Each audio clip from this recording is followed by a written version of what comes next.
Pour beaucoup, la séparation consiste à ne plus faire ceci ou cela, ce qui revient à mettre les gens sous la loi. Il est évident que l'on ne doit plus faire certaines choses. Cependant, si nous sommes consacrés, le Seigneur nous éclairera.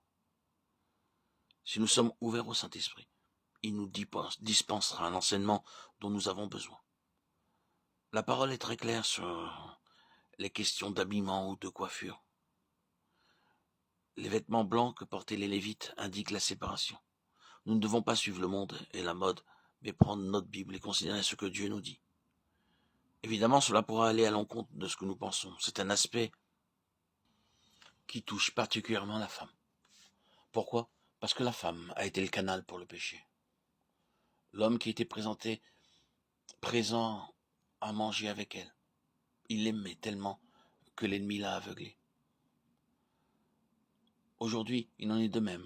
Les sœurs ont un rôle et une place, mais ne doivent pas occuper la place des frères. L'homme et la femme doivent être à leur place. Marie, aimez vos femmes comme Christ a aimé l'Église, et s'est livré lui-même pour elle. Éphésiens 5, 25. Et femmes, soyez soumises à votre mari comme au Seigneur. Éphésiens 5, 22. Afin que tu sois vêtu et que la honte de ta nudité ne paraisse pas, ou de ta pauvreté spirituelle.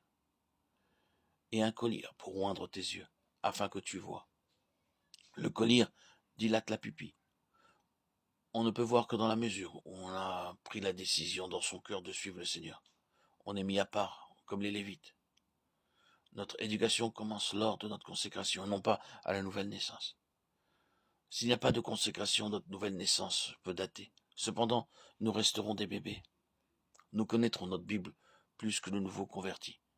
Mais sur le plan de la croissance, nous serons au même point. Sommes-nous conscients de cela? Je corrige ce que j'aime.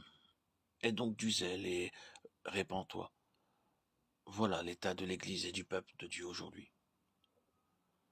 Dieu réveille d'une manière individuelle à partir du moment où Christ devient notre Seigneur. Nous sommes alors réveillés.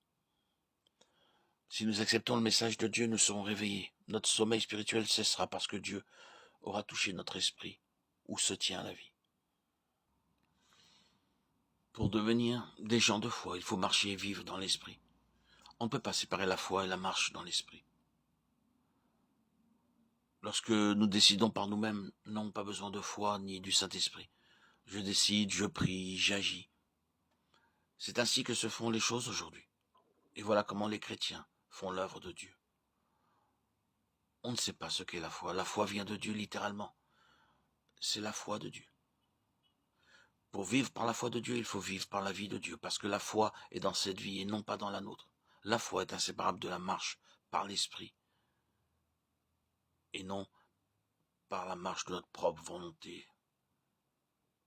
C'est pourquoi cela coûte.